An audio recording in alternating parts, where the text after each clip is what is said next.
বিসমিল্লাহির রহমানির রহিম। প্রিয় সোনাগাজীবাসী, এলাকার মানুষ, নদী, বন্যা, খরা, প্রকৃতির সাথে প্রতিনিয়ত লড়াই করে টিকে এখনো পর্যন্ত যে জনপদটি রয়েছে সেটি হচ্ছে ফেনী জেলার এই সোনাগাজী উপজেলা।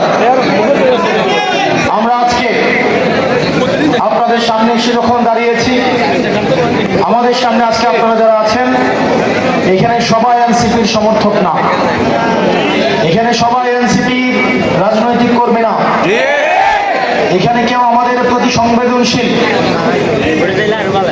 এখানে সবাই আমাদের ভোটারও না, এখানে সবাই আমাদেরকে ভোট দিবেও না।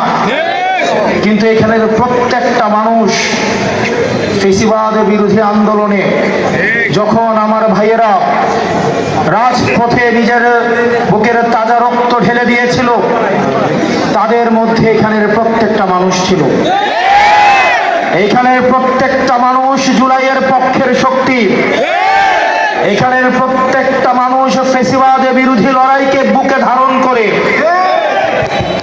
আমরা আপনাদেরকে আজকে সোনাগাজীতে আপনারা যারা উপস্থিত হয়েছেন এই মাঠে আপনাদের সবাইকে আমরা স্বাগত জানাই। প্রিয় সোনাগাজীবাসী, আমরা যখন আজকে আপনাদের সামনে এসেছি, আমরা ব্যর্থতা মাথায় নিয়ে আপনাদের সামনে এসে দাঁড়িয়েছি। আমরা আমাদের কথা রাখতে পারিনি। 24শে শ্রাবণ যে কারণে রক্ত ঢেলে দিয়েছিল, আমরা সেই রক্তের দায়িত্ববোধ আমরা যথাযথভাবে পালন করতে পারিনি। এখনো পর্যন্ত প্রশাসনের স্তরে স্তরে, অর্থনীতির স্তরে স্তরে, সমাজের স্তরে স্তরে বিভাজনের রাজনীতি চলমান রয়েছে। এখনো পর্যন্ত দেশ মাদক মুক্ত হয় নাই, দুর্নীতি মুক্ত হয় নাই, চাঁদাবাজ মুক্ত হয় নাই, সিভি নিয়ে বেকারের অফিসের দরজায় দরজায় ঘোরা বন্ধ হয় নাই, জিনিসপাতির দাম এখনো পর্যন্ত কমে নাই। এটা সত্য। আমরা হয়তো